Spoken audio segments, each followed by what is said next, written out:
Canções. Salmo 23, no verso 1. Vamos ler o que diz a palavra de Deus.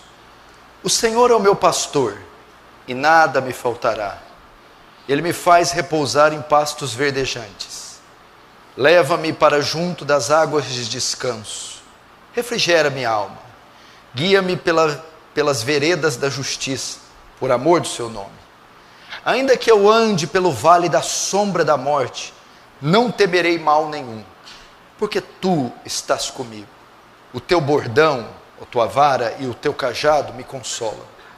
Preparas-me uma mesa na presença dos meus adversários ou inimigos. Unge-me a cabeça com óleo, e o meu cálice transborda. Bondade e misericórdia certamente me seguirão todos os dias da minha vida, e habitarei na casa do Senhor para todo sempre. Deixa aberto aí no Salmo 23, não feche, feche apenas os olhos.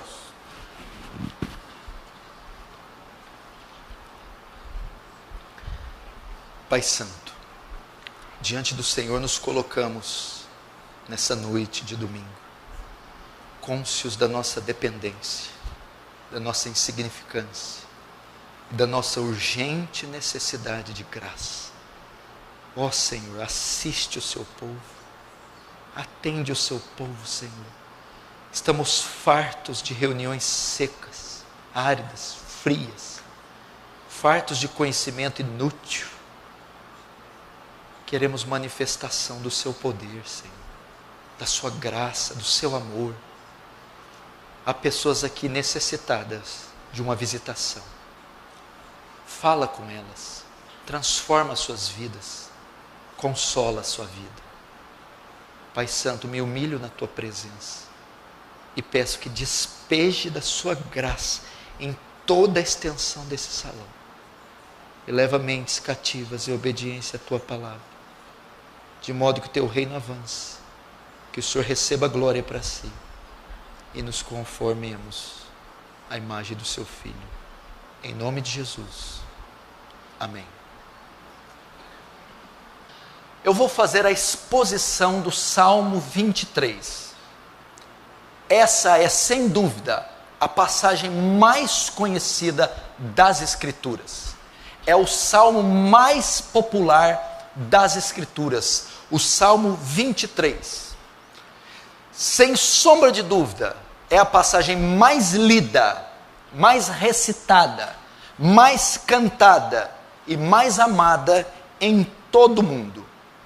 Quem já não ouviu o Salmo 23 sendo lido em funerais, em leitos de hospitais, em celebrações, consolando multidões, milhões, bilhões de pessoas ao redor do mundo? Pois o Salmo 23 é o salmo ou o escrito bíblico mais popular do mundo. A tradição dá a autoria do Salmo 23 a Davi. 73 salmos, pelo menos, são atribuídos a Davi, ao rei Davi. Dentre eles está o mais belo de todos, o Salmo 23. A data que foi escrito o salmo e o pano de fundo são incertos, pois não há material, não há detalhes no salmo ou na história que apontem para quando foi escrito, a data ou o pano de fundo em que foi escrito. Muitos dizem que Davi o escreveu já na sua velhice, depois de ter sido um pastor, um guerreiro e o grande rei de Israel. A posição que o Salmo 23 ocupa, ela é muito interessante e muito importante. O Salmo 23 faz parte de uma trilogia sobre Cristo. Nós temos o Salmo 22, é um salmo que fala da redenção, mostra o Messias sofredor, que nos redime mediante a cruz. O Salmo 23 mostra os benefícios que os redimidos recebem, aqueles que entram na aliança. E o Salmo 24 mostra Cristo vitorioso reinando. Essa é a trilogia. O Salmo 22 nós temos Cristo como nosso Redentor. No Salmo 23 temos Cristo como nosso pastor. E no Salmo 24 temos Cristo como nosso rei. O que acontece? No 22, depois de Cristo ter morrido na cruz, depois de termos aquela profecia sobre a vinda do Messias, ele sendo rejeitado pelo Pai, sofrendo a ira de Deus, morrido na cruz, ali o Salmo 22 mostra a redenção, ele nos compra por um alto preço. Então, depois de ter feito isso no 22, e constituído um povo para si, agora, o Salmo 23, ele vai conduzir este povo até a eternidade, e vai prover para aquele povo tudo aquilo que for necessário. Então no 22 ele redime e toma para si um povo. Agora no 23, ele apacenta, ele conduz esse povo, e ele provê o necessário para esse povo, até que esse povo entre no descanso, entre na glória. Por essa razão que agora nós entendemos o capítulo 8 de Romanos 32, quando diz: aquele que nem mesmo seu próprio filho poupou, antes entregou por nós. É o Salmo 22, é o Messias sofredor redimindo. Como não nos dará com ele, juntamente com ele, todas as coisas? Agora é o 23. Uma vez que ele nos comprou, nos redimiu, agora ele vai trazer a provisão necessária para nos manter aqui nessa terra, até que aquele último dia chegue. Para isso, Davi usa a metáfora de um pastor para mostrar a provisão de Deus, o cuidado que Deus tem com o seu povo. Davi usa a metáfora de um pastor, como um pastor que foi, se você se lembrar, Davi é chamado o grande pastor de Israel. Quando Samuel foi ungir os seus filhos, foi escolher um dos seus filhos para ser ungido rei, Davi estava apacentando as ovelhas do seu pai. Davi também conta, quando está diante de Saul, que muitas vezes um leão e um urso ia atacar o rebanho, e ele defendia o rebanho. Davi era um pastor, e ele vai usar a figura de um pastor, e o seu cuidado com as ovelhas. O Salmo mostra que nós temos um pastor que cuida de nós, e é isso que eu quero ensinar essa noite, o cuidado que Deus tem para com o seu povo. Não se engane, meu irmão, nós não estamos lançados aqui no tempo e no vento, não estamos lançados aqui à nossa própria sorte. Somos um povo, somos um reino, e nós temos um rei. Somos ovelhas, e nós temos um pastor. Tem alguém que cuida de nós, que vela por nós, que conhece nossas dores e nossas necessidades. E essa noite eu quero apresentar os nuances, os desdobramentos deste cuidado bondoso, benigno, que Deus tem para conosco. Talvez você entrou aqui, você que vai me assistir, passa por inúmeras dificuldades, depressões, vales, tribulações, incógnitas e conflitos internos que a maioria desconhece. E muitas vezes pensa: da onde virá o socorro, os recursos, como vencerei, me desvencilharei de tudo isso? Eu quero dizer para você, à guisa de introdução, tem alguém que vela por você. Você tem um pastor que cuida de você. Os olhos de alguém estão voltados sobre você. As mãos de alguém estão estendidas para você.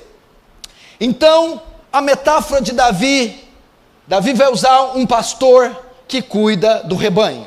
O Salmo mostra que temos um pastor que cuida de nós. Agora, quem é esse pastor? Quem é o nosso pastor? Quando ele fala que o Senhor é o meu pastor, a primeira coisa que o Salmo revela é que ele nos compara a ovelhas. Somos como ovelhas. Ao dizer que temos um pastor, ele então diz que se temos um pastor, somos ovelhas.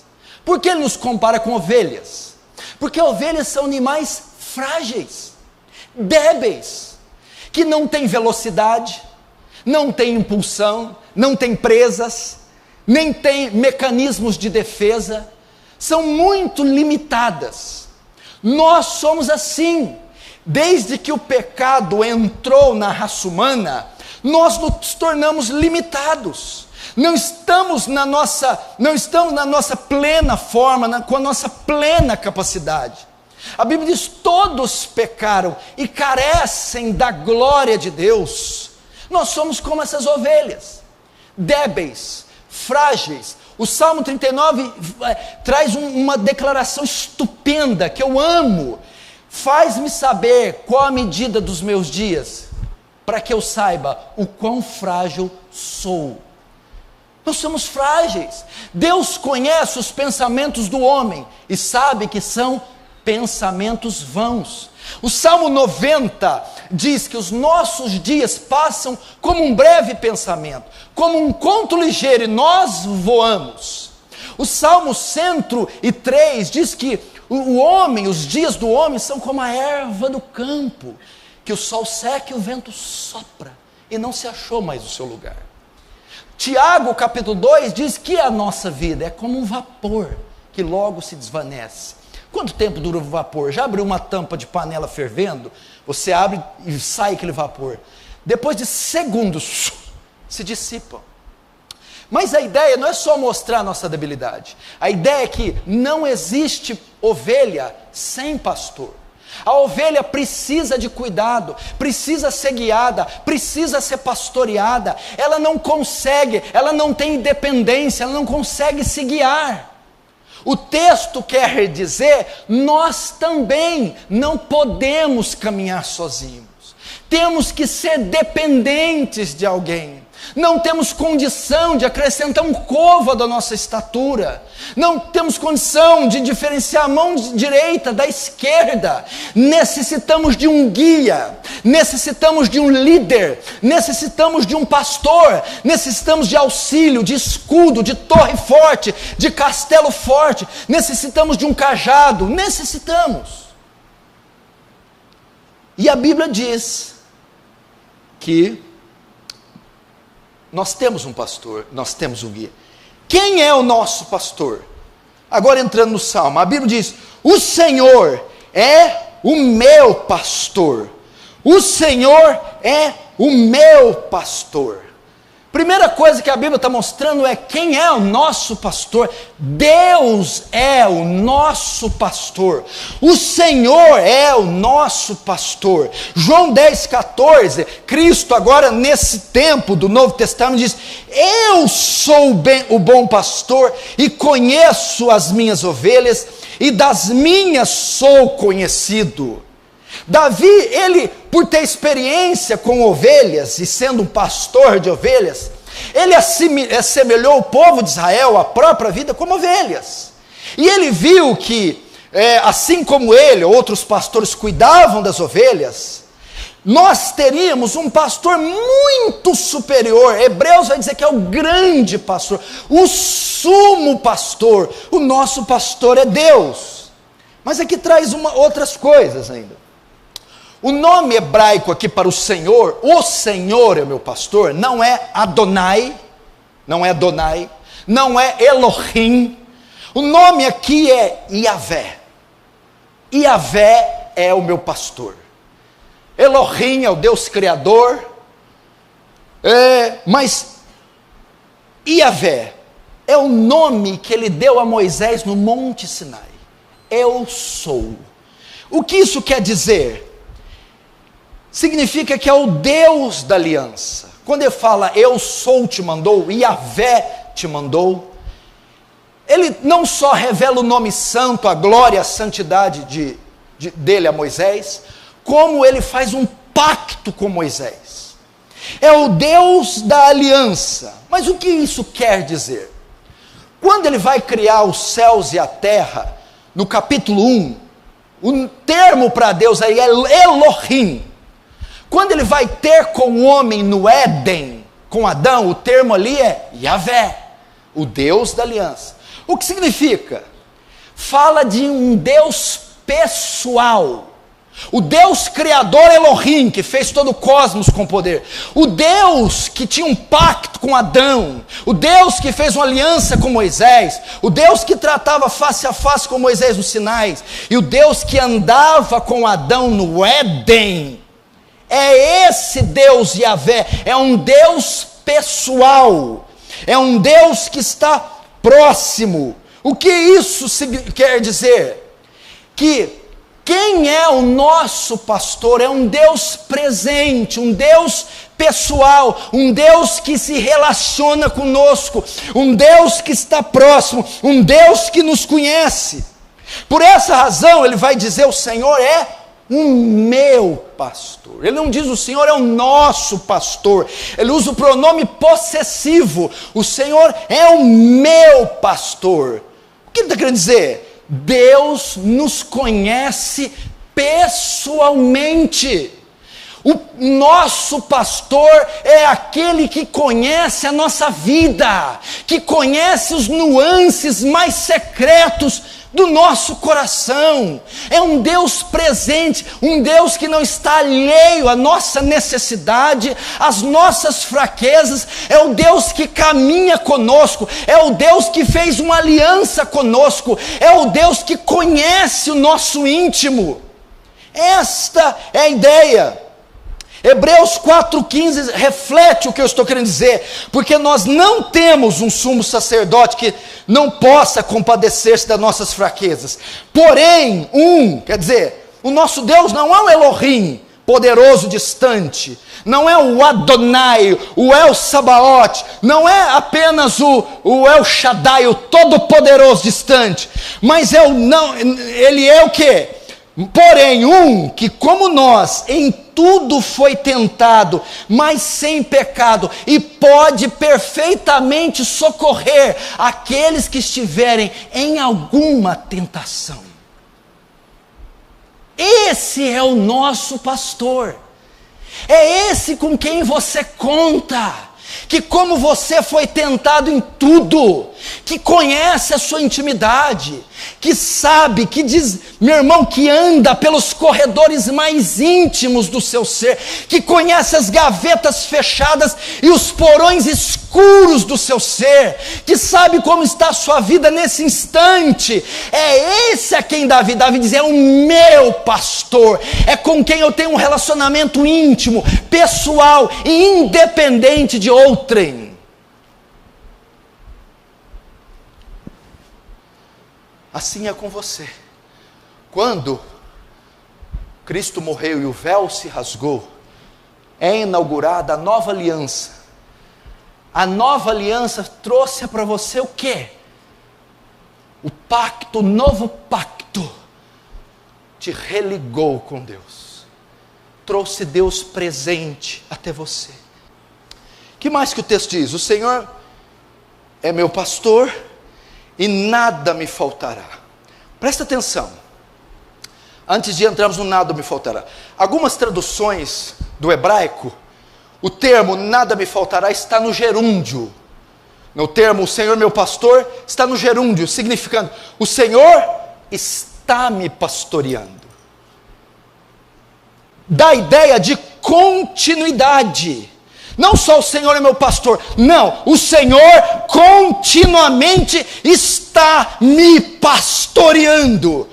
O Senhor me pastoreia continuamente. Eu quero dizer isso essa noite. Se você ingressou na aliança pelo arrependimento e fé, se você nasceu da água, do Espírito, e você foi regenerado, se você é filho de Deus, o Senhor pastoreia você continuamente. Os olhos dele estão voltados para você dioturnamente. O Senhor não só pastoreou, não só chamou você, mas o Senhor pastoreou, pastoreia e pastoreará você para sempre.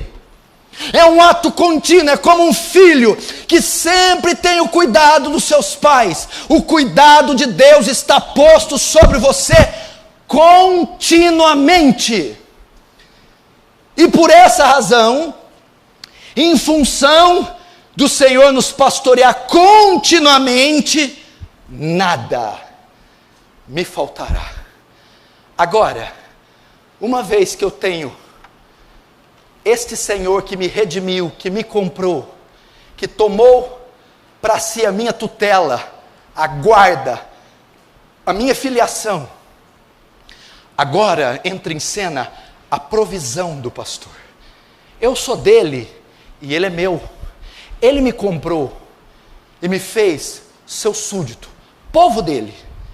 Por essa razão, o Deus que chama, o Deus que redime, o Deus que salva, o Deus que separa, é o Deus que cuida, é o Deus que provê.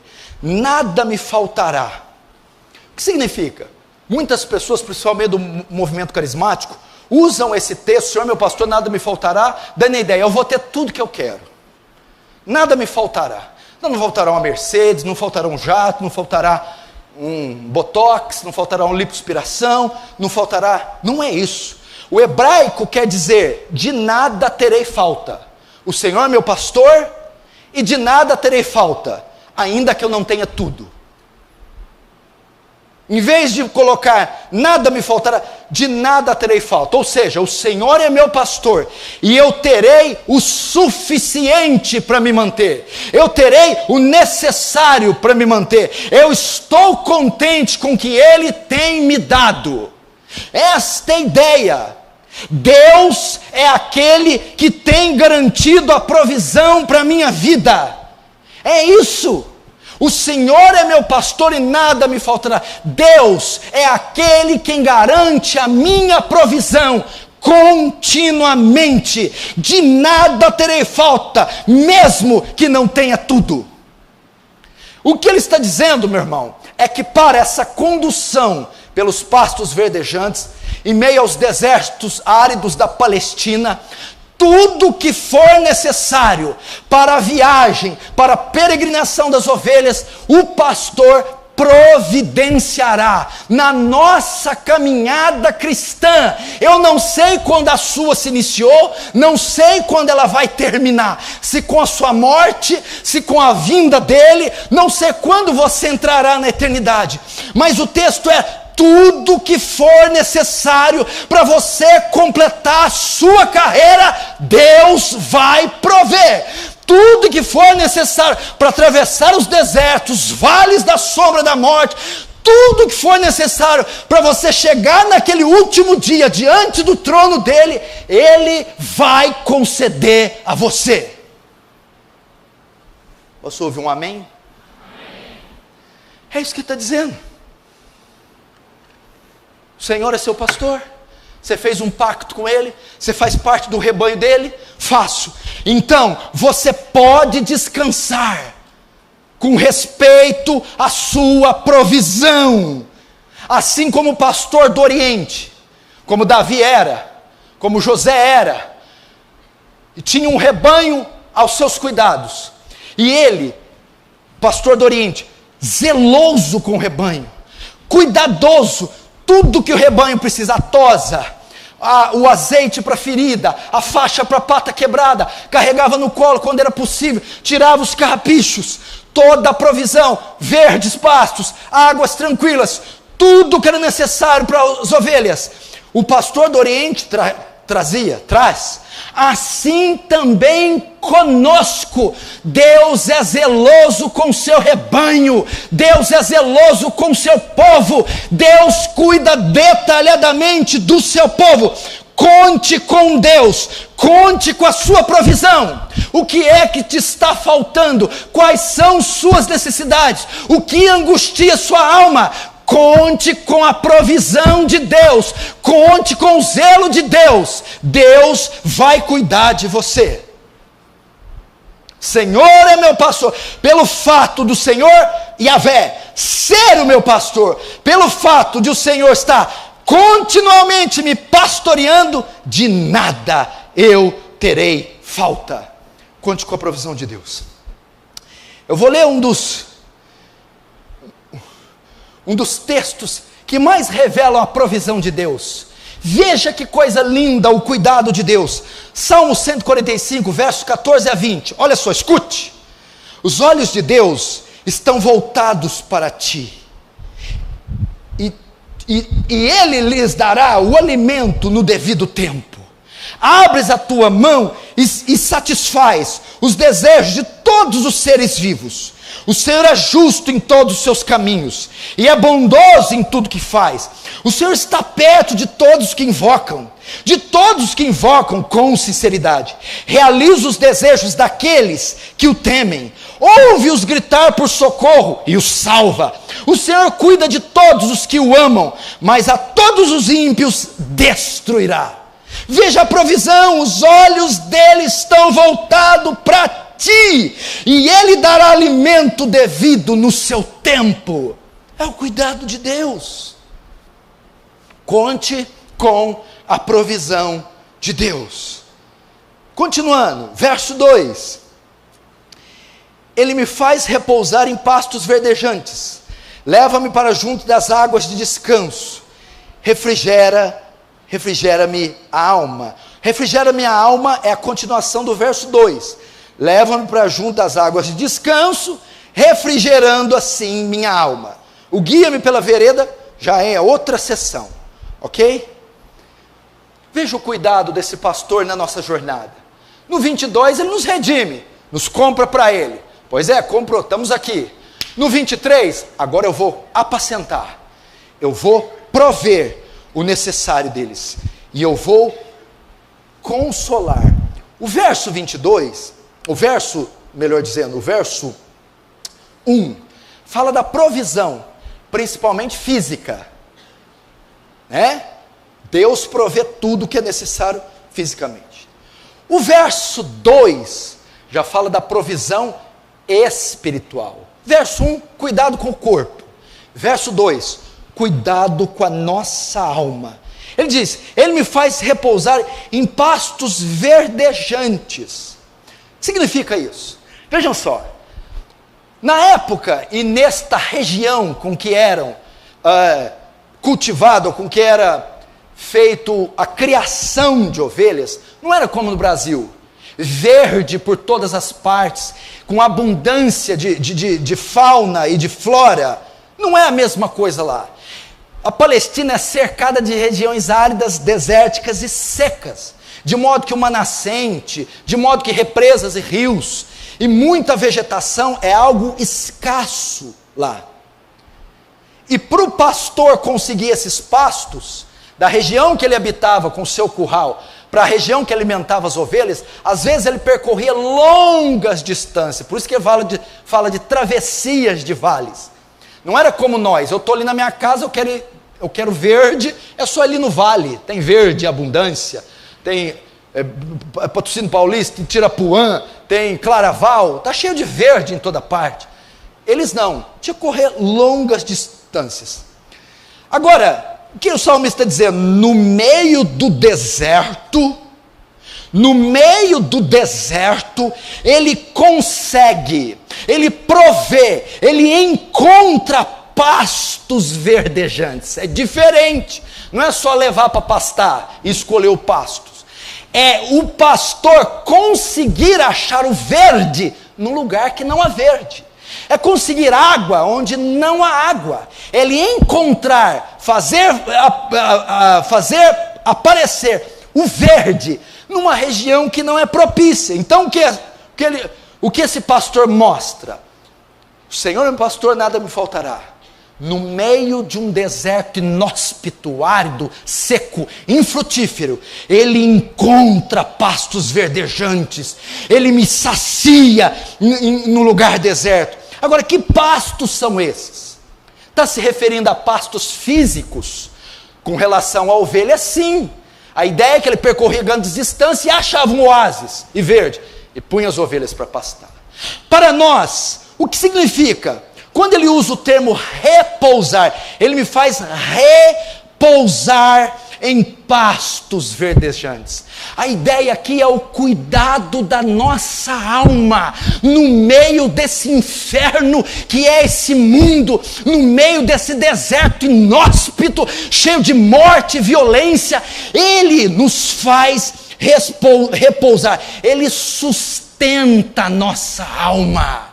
O pastor provê tudo o que é necessário para o nosso físico aqui nessa jornada, e tudo que é necessário para a nossa alma, num lugar onde a morte espreita a cada esquina, num lugar onde você tem as digitais das trevas, num lugar onde a ausência de vida, o pastor nos alimenta, o pastor nos supre, nos preenche, nos traz satisfação. Essa é a ideia.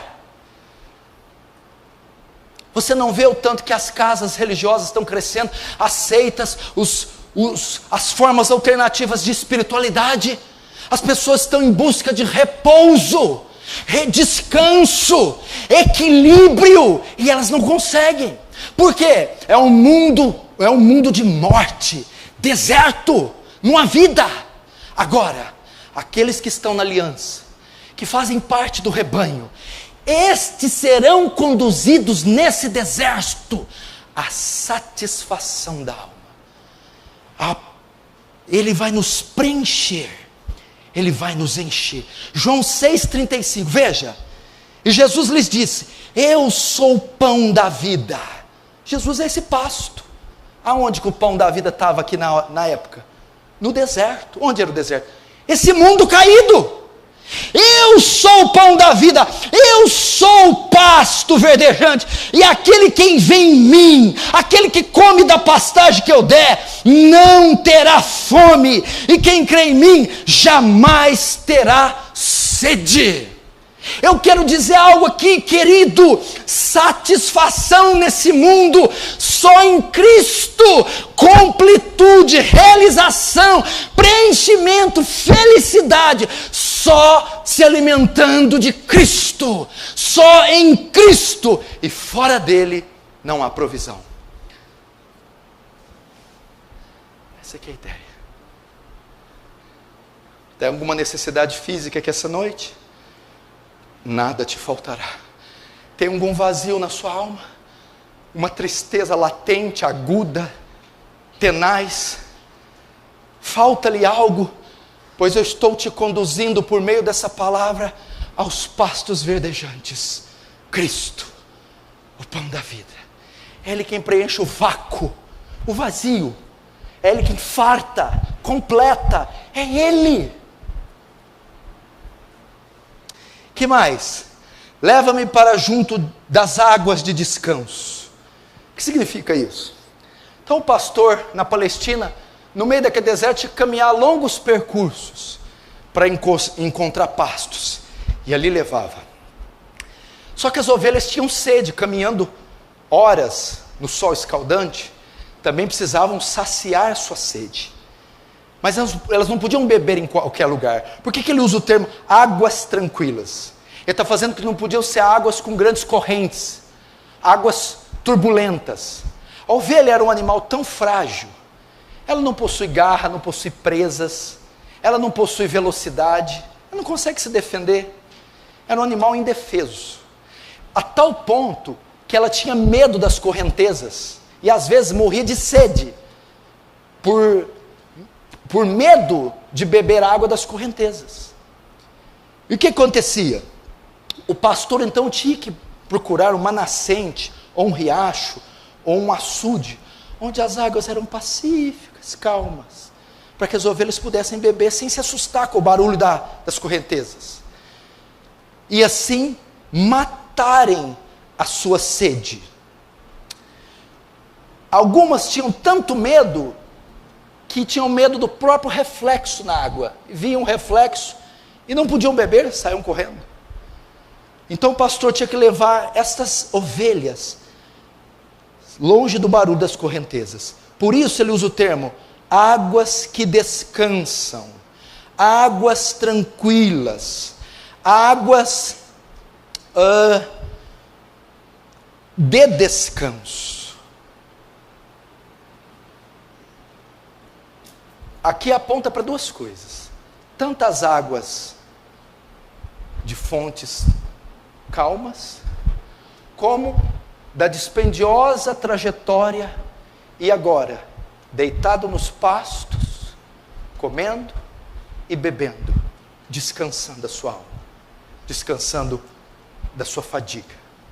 Então o pastor provia para elas os dois elementos principais para a vida orgânica: a comida e a bebida.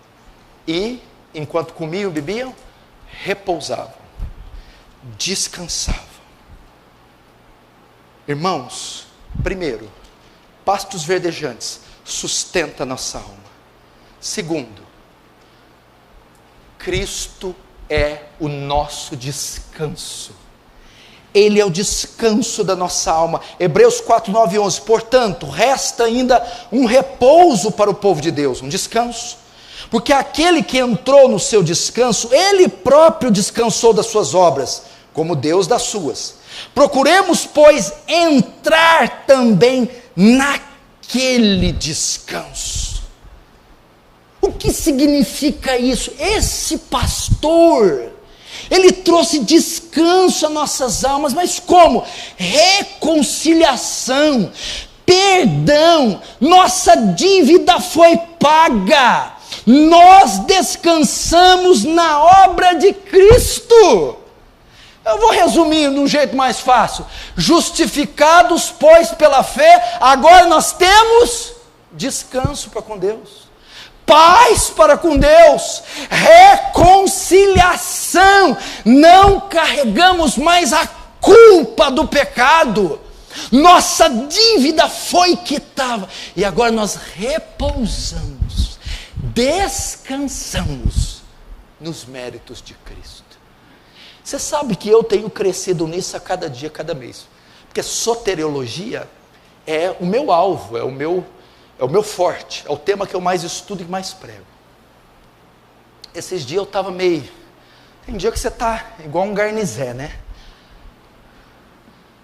E eu estava ali, e estava orando, e estava falando: eu sou salvo, sei que sou salvo, ninguém vai me tirar a salvação, minha dívida está paga.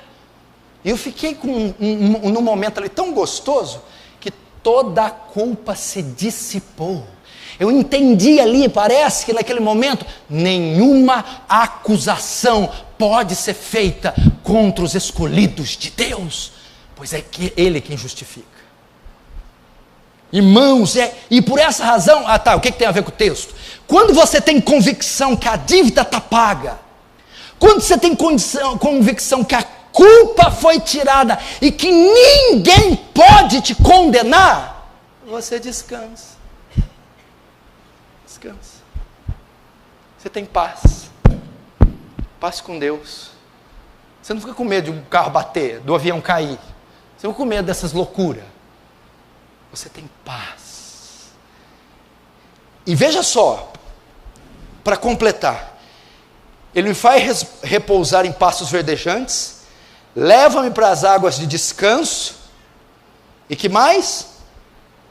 E ali refrigera minha alma, refrigera minha alma.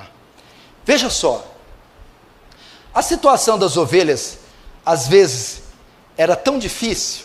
Veja só, estava vindo na caminhada escaldante, medo da correnteza, do reflexo. As que tinham medo do reflexo, o que o pastor fazia?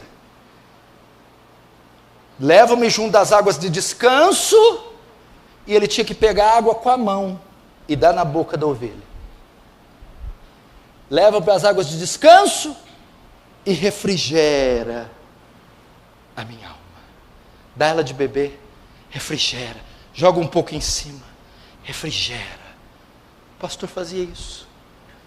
A palavra refrigera e a palavra alma, a palavra refrigera pode dar a ideia de cura, e a palavra alma aqui não é a parte imaterial, no hebraico não, quer dizer vida, vigor. Refrigera minha alma dá a ideia de renovo espiritual, alento, consolo em meio às tribulações. A ideia da alma que é vida, fôlego de vida, vigor. E a palavra refrigera é cura, ou seja, restaura o meu vigor, cura as minhas enfermidades. A palavra diz aqui que esse pastor é um Deus que restaura e é um Deus que renova. Aponta para Deus como um Deus restaurador.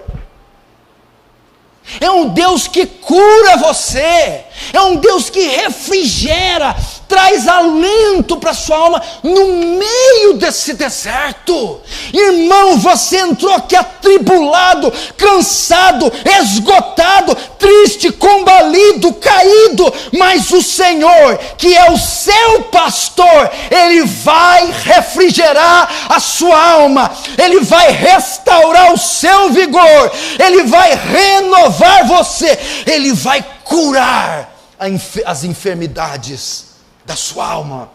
Mateus 11:28 mostra Cristo sendo o curador, o restaurador. Vinde a mim todos os que estáis cansados e oprimidos e sobrecarregados, e eu vos aliviarei, vos restaurarei. Isaías 40:29-31 mostra o Deus restaurador.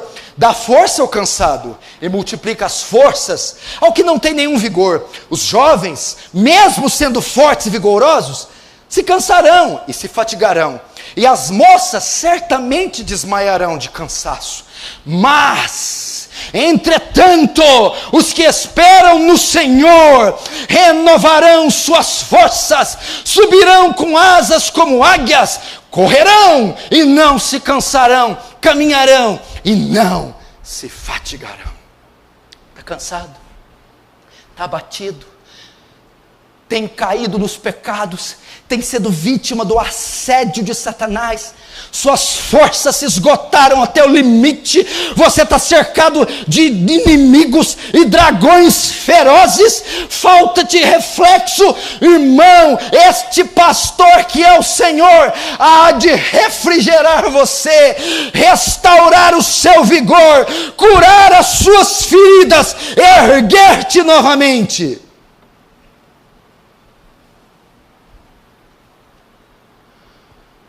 É assim que Ele faz conosco. Quem não está assim aqui hoje, fraco, abatido, é como se o radiador tivesse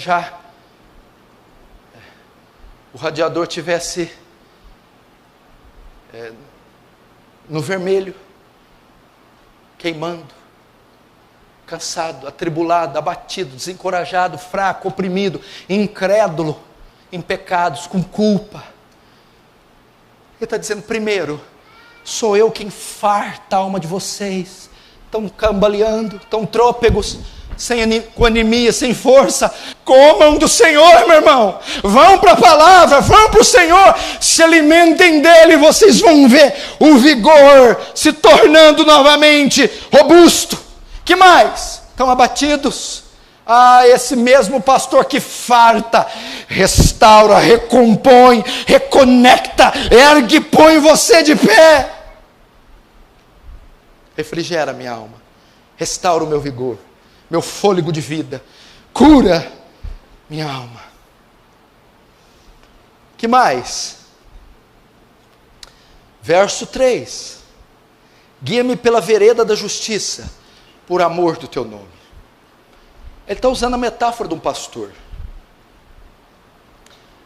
E pastor e ovelhas guiando, pastores guiando ovelhas, guiam por terra, por água. Agora, por que ele está usando vereda da justiça? Que é isso? Porque ele usa esse termo para falar de conduzir ovelhas. Guia-me pela vereda da justiça. Ele está querendo dizer aqui, guia-me por caminhos retos, por caminhos planos, por caminhos seguros. Ele usa esse termo porque ovelhas são animais que facilmente se dispersam, assim igual você, facilmente se dispersa, facilmente perde o foco, o alvo, facilmente sai do caminho. São animais muito frágeis, que se perdem, que saem do caminho, caem em buracos, precipitam-se em abismos, e às vezes se intrometem em caminhos de animais perigosos, são picados por uma cobra ou devorados por leões.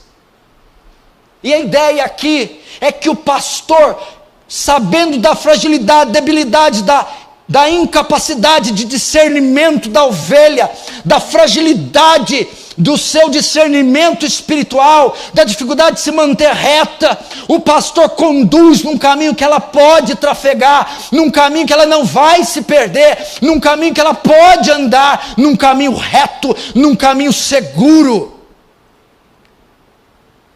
Para nós, a oração do salmista é trazendo para nossa alma, esse é um pastor que nos conduz a ponto de nós orarmos: Senhor, guarda-me de me desviar, livra-me dos caminhos tortos, livra-me dos caminhos de pecado.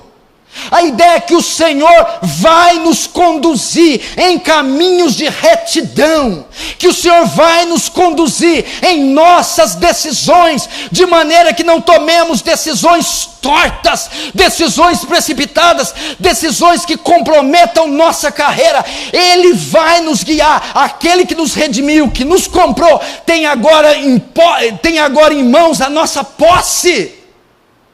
E Ele vai nos guiar em retidão. Irmão, você confiou sua vida a Ele, você entregou sua vida incondicionalmente a Jesus, Ele vai conduzir você retamente. Confie nele. Isso é vereda da justiça. O Senhor vai te conduzir no caminho da verdade.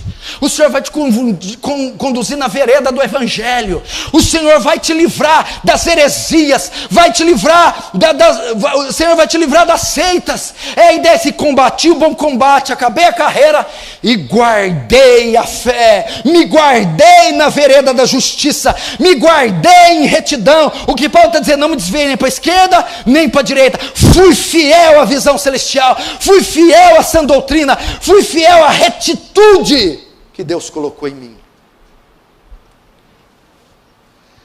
Cristo, meu irmão, ele vai até mais longe aqui. Ele fala da segurança eterna dos santos. Deus não vai deixar você tropeçar. A ideia é que Deus vai assegurar que você inicie a caminhada, que você chegue até lá. Judas 1, 24, 25. Ora, aquele que é poderoso para vos guardar de cair e apresentar-vos irrepreensíveis com alegria perante sua glória, ao único Deus sábio Salvador nosso, seja a glória e majestade, domínio e poder, agora e para todo sempre. Amém.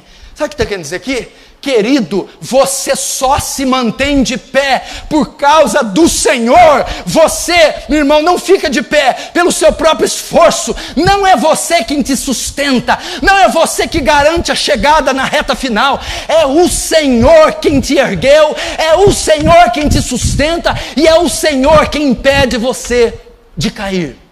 Você não tem essa força. A ideia que está dizendo aqui: Senhor, guarda de me cair. Senhor, mantém-me de pé. Senhor, não me deixa desviar-me. Senhor, não me deixe nem para a esquerda nem para a direita. Guia-me retamente, guia-me na verdade. Não permita que eu me distorça, que eu fique cego, que eu caia. Pedro, quando foi dizer, nem que todos te neguem, eu não te nego. Jesus pôs a mão aqui, devia ter um púlpito lá, fez assim com a perna, e olhou para assim: really? Sério? Você não vai me negar? Tem algum galo aí? Tem. Antes que ele cante, você vai me negar 3 vezes. Porque você está confiando na sua força para se manter de pé. E não é a sua força quem te mantém de pé, é a graça de Deus. E aquele que é poderoso para vos guardar de cair, é Deus quem me impede de cair, é Deus quem me mantém de pé, é a graça de Deus que me mantém de pé, e é a graça de Deus que vai me conduzir neste caminho reto. Você confiou sua vida a Ele? Ele vai te conduzir. E por que Ele faz isso? Agora você vai falar para mim assim: qual é a garantia que eu não vou cair? Qual é a garantia que eu vou continuar nesse caminho reto? Que eu já vi muita gente fazer igual o leão da montanha, saída pela direita. Qual é a garantia? O seu pacto, a sua aliança, por amor do seu nome. Veja lá então, no verso 3. Guie-me pela vereda da justiça, por amor do seu nome. Meu irmão, não é por vossa causa, ó Israel, que eu tenho feito isso, mas é por causa do meu nome. Muitos se gabam de estar onde estão por causa do mérito, se gabam de ser o que são por causa dos esforços, dos talentos. Mentira, bobagem. Você só tem o que tem, só está onde está, só foi feito o que foi feito por amor dele, é para a honra dele, para a glória dele. É por meu nome, por amor ao meu nome que eu te conduzo, por amor ao meu nome que eu te sustento. Mas isso aponta para outra coisa. Primeiro aponta para a soberania, supremacia, autossuficiência, glória de Deus. Tudo que Deus faz é para louvor da sua glória. Mas isso aponta para outra coisa. Por amor do meu nome significa o quê? Eu vos conduzirei por causa da aliança que eu fiz com vocês, por causa do pacto que eu tenho com vocês. O Deus que nos tirou do Egito é poderoso para nos botar em Canaã. O Deus que fez uma aliança no Sinai, dizendo: eu botarei esse povo na terra que mana leite e mel. Ele vai e bota. É a aliança que ele tem. Então essa é a certeza que nós entraremos, que nós atravessaremos, que nós nos manteremos de pé e que Ele vai nos conduzir pela vereda da justiça. A fidelidade que Ele tem ao seu pacto, à sua aliança. Aqui se prega pouco disso, eu vou fazer uma série sobre pactos, as alianças de Deus. Isso é uma linguagem muito forte no Antigo Testamento, e para o povo hebreu, pacto, concerto, aliança. Deus tem uma aliança inquebrável, Ele fez essa aliança, e por causa dessa aliança, temos a garantia, não vamos cair, não vamos ficar para trás, nós vamos entrar, quem crê nisso diz amém. Caminhando para o final, verso 4. Agora, a trajetória da ovelha passa pela sua primeira intempérie, pelo seu primeiro percalço. Verso 4. Ainda que eu ande pelo vale da sombra da morte, não temerei mal algum, porque tu estás comigo, o teu bordão e o teu cajado me consolam. Ainda que eu ande pelo vale da sombra da morte. Veja só, Israel, a Palestina, tem um relevo cheio de variações. Não é muitas vezes como os nossos planaltos aqui. Aquela região no Oriente, o seu relevo é cheio de variações. E é um contraste de precipícios, vales, montanhas, ladeiras. Você tem altitude, você tem o nível do mar, uma discrepância muito grande aqui do Ocidente, que fazem daquele lugar que o pastor conduzia as ovelhas, um trajeto muito perigoso.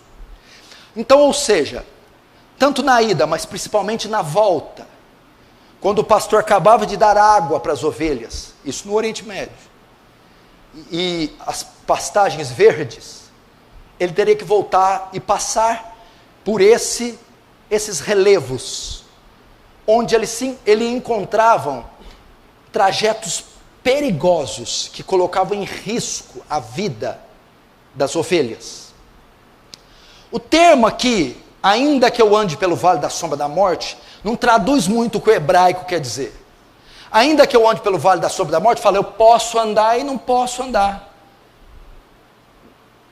Caso um dia eu venha andar, muita gente pensa assim, não.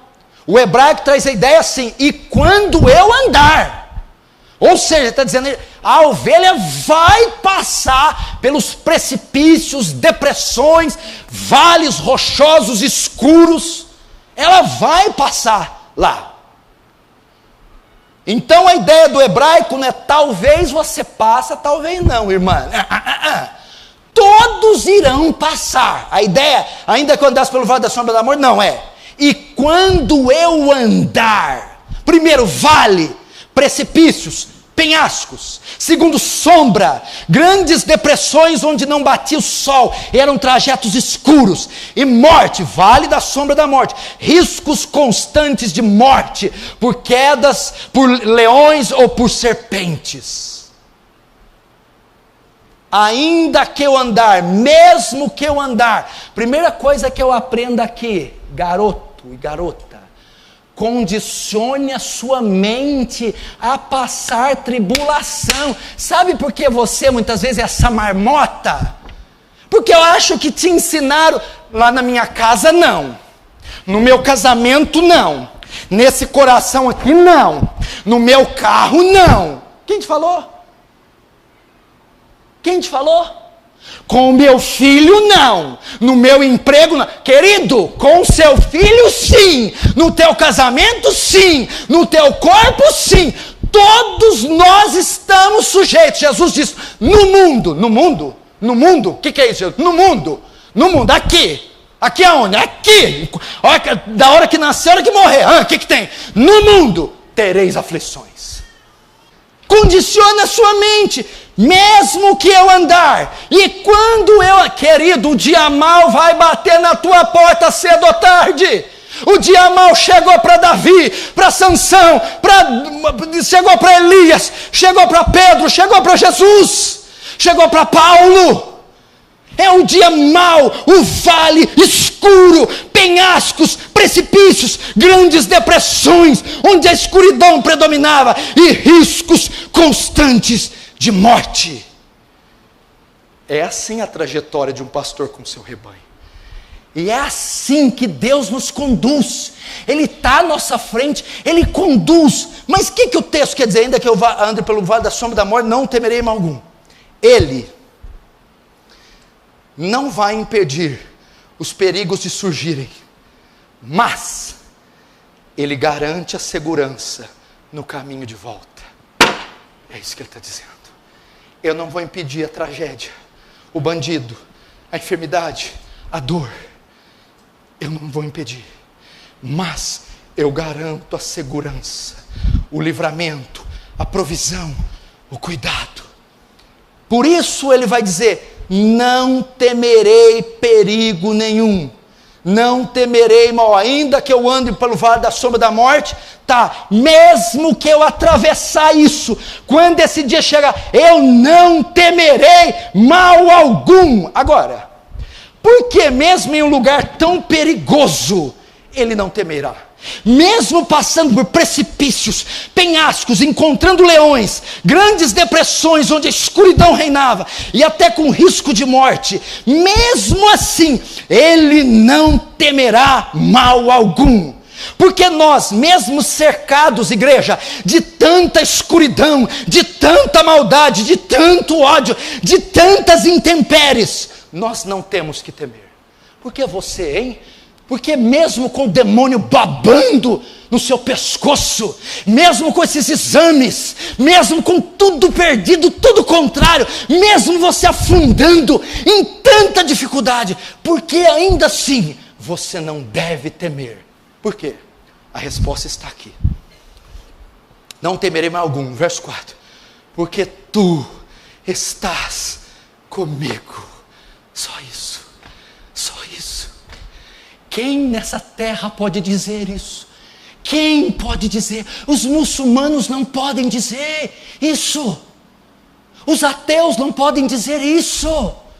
Os bruxos, os ímpios, multidões e multidões não podem. Mas eu e você podemos estufar o peito e dizer: tu estás comigo. Vai vir a tempestade, os barcos vai a pique e toda aquela turbulência, mas tu estás no barco, tu estás lá junto comigo. Tu estás comigo. É o Salmo 84, 5, 7, olha só. Bem-aventurado o homem cuja força está em ti, e em cujo coração estão os caminhos aplanados, que passando pelo vale árido, faz dele uma fonte, uma fonte, a chuva também enche os tanques, vão indo de força em força, cada um deles em Sião aparece perante Deus. Deus está com você, meu irmão. Deus está aí, meu irmão. Deus bateu, Deus tomou sua mão, desceu na fornalha e caminha com você dentro do fogo. Isaías 43, 2, 3, quando passares pelas águas, não diz que não vai passar, quando passares, tudo bem, vai passar, mas eu estarei contigo. Quando passar pelos rios, os rios, meu irmão, vão ser caudalosos da sua vida, mas eles não te submergirão. Quando passares pelo fogo, nem do fogo ele vai te poupar, todavia, não te queimarás, nem a chama arderá em ti, porque eu sou o Senhor teu Deus, o Santo de Israel, o teu Salvador. Dei o Egito por teu resgate, e a Etiópia e a Seba em teu lugar.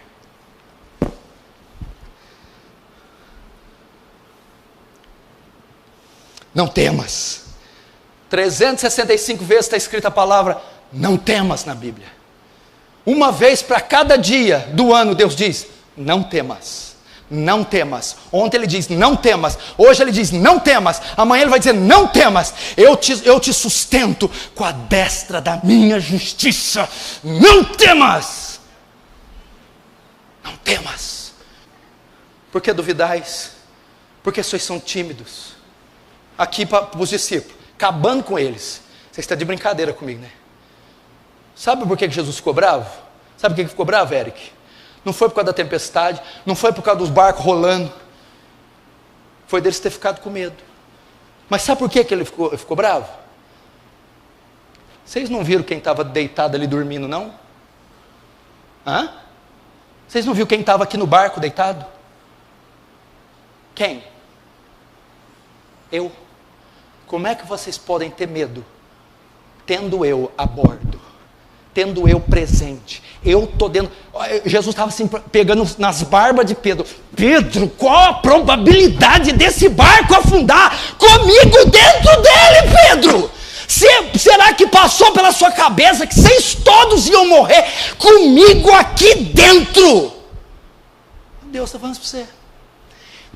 Não temerei mal algum, porque tu estás no barco comigo, tu estás à frente dessa empresa comigo, tu estás mediando essa família comigo, tu estás aqui agora comigo. Não precisa temer. Que mais? Por que ele não temia? Teu bordão e teu cajado me consolam. No meio desse precipício, está lá o pastor vindo e as ovelhas. E buraco, escuridão, e aquele negócio, ovelha, eu não tenho medo. O pastor está comigo. E o bordão e o cajado estão comigo. O que significa? O cajado tinha 3 funções. Muitos cajados desse pastor eram revestidos na ponta com uma lança, para proteger de animais ferozes. Os cajados eram envergados. Quando a ovelha caiu num buraco, o pastor vinha, segurava aqui, encaixava ela naquele, igual guarda-chuva, tirava a ovelha.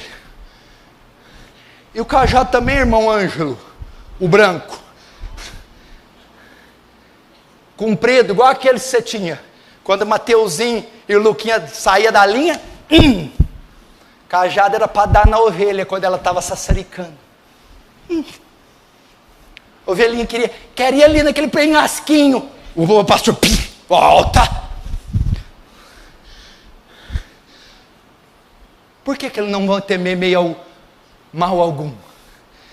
Porque nessa trajetória, no vale da sombra da morte, eu tenho a proteção de Deus, a lança, a salvação de Deus, Ele recolhe, e a disciplina de Deus, Ele castiga. Ele me guarda do mal com a lança, me dá livramentos quando Ele recolhe com o cajado, e me aplica disciplina amorosa quando eu desvio. nenhum mal eu temerei, porque aquele que atravessa o vale, ele me guarda do mal com o seu cajado, ele me recolhe, me dá livramentos quando eu estou em situação de perigo, e ele me disciplina amorosamente quando eu vou me desviar dos seus caminhos. Hebreus 12, 5, 6, e já vos esqueceste da exortação que argumenta convosco como filhos. Filho meu, não desprezes a correção do Senhor, e não desmaies quando por eles for repreendido, porque o Senhor corrige, açoita, disciplina qualquer que recebe por filho. Irmãos, temos um sumo pastor que nos conduz, está com seu cajado para nos livrar, nos proteger e nos disciplinar. Não tema mal algum, você está sob os cuidados de Deus. Verso 5, estou terminando, não fique bravo. Preparas-me uma mesa na presença dos meus adversários. Unge-me a cabeça com óleo e meu cálice transbordará. Veja só, aqui tem algo. Filho, pode sentar aqui. Prepara-me uma mesa na presença dos meus adversários. Unge-me a cabeça com óleo e meu cálice transbordará. Notem que agora Davi muda a metáfora. Até o verso 4 ele está falando de um pastor que conduz o seu rebanho. Agora aqui ele está falando de outra coisa, uma mesa na presença dos meus adversários. Por que ele está fazendo? Por que ele muda? Porque Davi quer aprofundar ainda mais seu raciocínio, e a figura do pastor não é suficiente. Agora ele usa, alguns estudiosos dizem que ele usa agora a metáfora da guerra. Soldados que ganharam uma batalha e vão se alimentar na frente dos inimigos. Outros dizem, a tradução mais segura é um convidado de honra recebido por um anfitrião.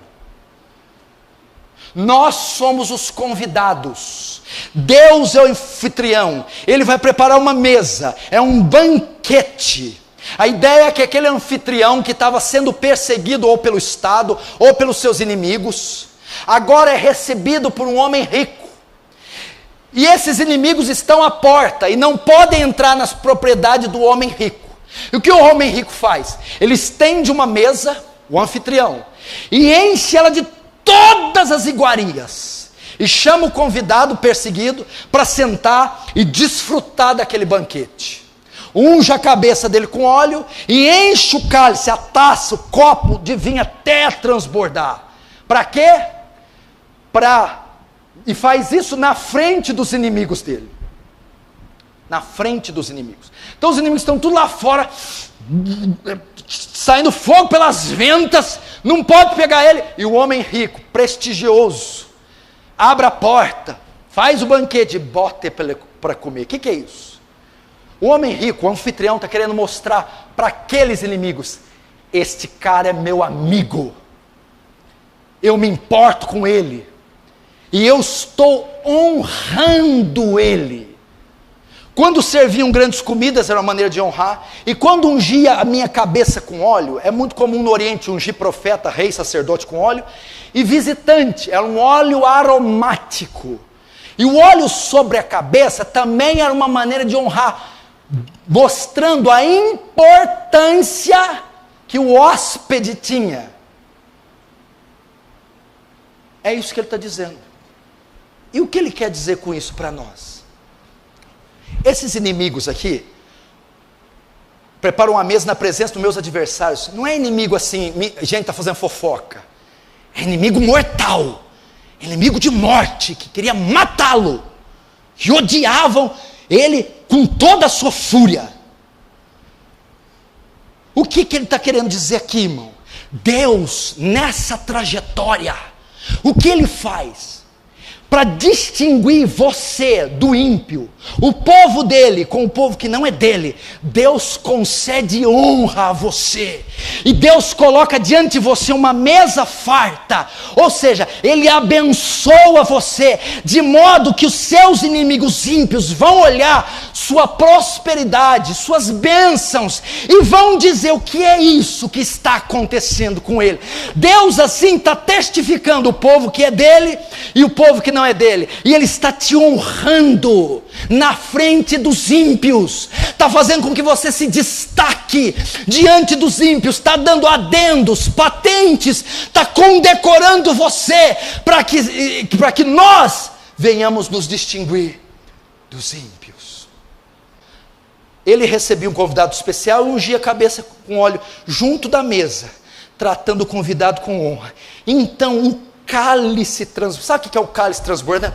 Todos os inimigos estão vendo que ele está recebendo com abundância, que ele é estimado, que o anfitrião não mede esforços para dar a ele. É assim que Deus faz. Ele veio para nos dar vida, e vida e abundância. Não há limites para Deus nos abençoar. Deus excede, é aquele que é poderoso para fazer muito mais que pedimos ou pensamos, segundo o poder que em nós opera. Eu vou resumir o que ele está querendo dizer aqui, que esse versículo. O Senhor nessa trajetória tem honra para você, vai te colocar numa posição de honra, vai fazer com que você se destaque, e esses que te perseguem, caluniam, zombam você, os ímpios que mordem seus calcanhares, assistirão Deus honrando você, Deus levantando você, Deus distinguindo você e eles, em gênero e em grau. E sabe como eu vejo isso? A plenitude do Espírito, porque veja só, o óleo é uma marca, um selo, que o hóspede, o anfitrião colocava no hóspede. Deus nos unge com o Espírito, nos fazendo totalmente distintos. Isaías 61, 4 e 7. Fala do Messias e da nossa vida. Escute, é isso que quer dizer.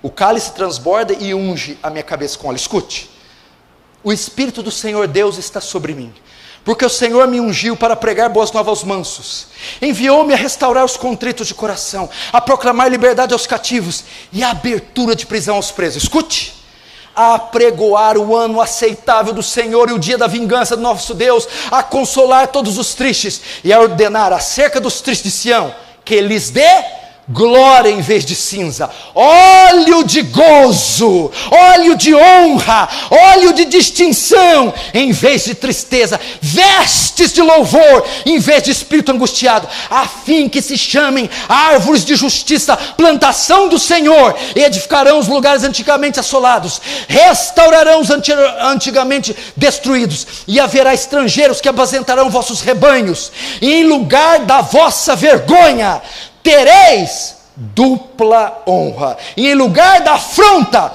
exultareis na vossa parte. Por isso, na sua terra possuirão o dobro e terão perpétua alegria. É isso que o Senhor faz. Agora eu vou encerrar. Desculpe ter passado um pouquinho. Verso 6. Bondade e misericórdia certamente me seguirão todos os dias da minha vida, e habitarei na casa do Senhor para todo sempre. Aqui é a conclusão. O salmista, que é Davi, pensa o histórico de Davi. Ele olhou para trás e ele viu tudo que Deus tinha feito por ele: livramento, provisão, proteção, perdão. Aí sabe o que ele vai falar aqui?